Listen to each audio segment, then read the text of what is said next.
నమస్తే, welcome to doctor Rao's dental YouTube ఛానల్కి స్వాగతం, సుస్వాగతం. ఓ నాగేశ్వర రావు గారు చేస్తున్న కార్యక్రమంలో మీరు కూడా పాల్గొంటున్నారు. ఈ కార్యక్రమంలో ముఖ్య ఉద్దేశం ఏంటి, మీ అభిప్రాయాన్ని ఏంటో తెలియజేయండి. ముఖ్య అతిథి డాక్టర్ చల్లప్ప గారు, వేదికను అలంకరించిన పెద్దలందరికీ నమస్కారం. నాగేశ్వరరావు గారు మంచి కార్యక్రమం పెట్టారు. పొగ తాగటం హానికరమని మనకు అందరికీ తెలుసు. అయినా కూడాను ప్రపంచంలో చిన్నపిల్లలు, మధ్య వయసుల వాళ్ళు, పెద్దలు అందరూ తాగి ఆరోగ్యం పాడు చేసుకున్న విషయం కూడా మన అందరికీ తెలుసు. చాలా కాలం క్రితం ఒక ప్రఖ్యాత కవి పొగ తాగని వాడు దున్నపోతాయి పుట్టినని ఒకటి చెప్పారు. ఎందుకు చెప్పారంటే ఆ రోజుల్లో అవగాహన లేదు. ఎందుకు అవగాహన లేదు? పొగ తాగితే మంచిది, మనం పొగ తాగిన తర్వాత ఆరోగ్యం బాగవుతుంది, ఆలోచన పద్ధతి పెరుగుతుంది, మెదడుకి ఉపయోగపడుతుందని వాళ్ళు అనుకున్నారు.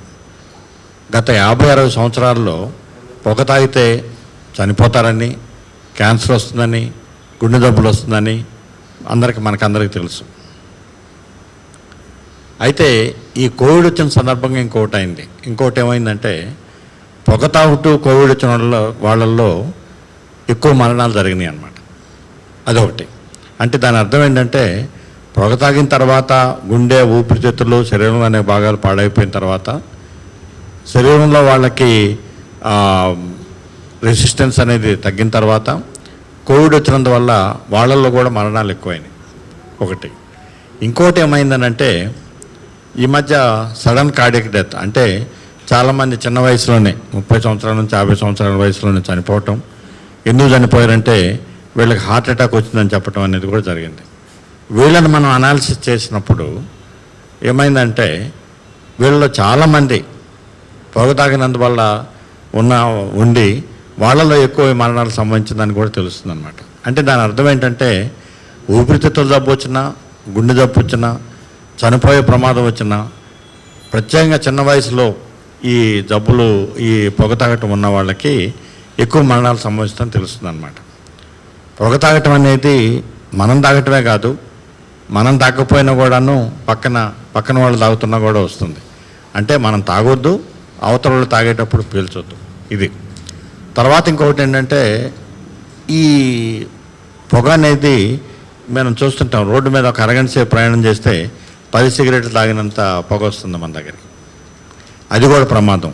ఇవన్నీ కూడా ఆలోచించి ఇంత ప్రాణాంతకరమైన అలవాటుని ఏ విధంగా మాన్పించాలని చెప్పేసి నాగేశ్వరరావు గారు కొన్ని వీడియోలు తీయటం, యూట్యూబ్ ఛానల్లో పెట్టడం, ప్రత్యేకంగా ఈ కార్యక్రమం పెట్టేందుకు వారిని అభినందిస్తూ డాక్టర్ చల్లప్ప గారు ఈ కార్యక్రమానికి ముఖ్య అతిథిగా వచ్చేసేందుకు నేను వారిని కూడా అభినందిస్తున్నాను, మిగిలిన వారిని అందరినీ అభినందిస్తున్నాను.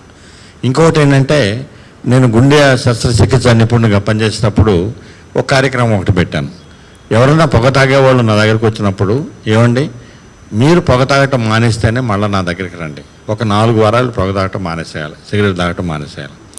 4 వారాల తర్వాత మీరు చెప్పటం కాదు, మీ భార్య కానీ లేకపోతే మీ పిల్లలు కానీ ఎవరైనా కూడాను ఆయన పొగ తాగటం మానేసాడండి అని చెప్తేనే మళ్ళీ రండి, లేకపోతే నా దగ్గరికి రావద్దు, నేను ఆపరేషన్ చేయని రావద్దు.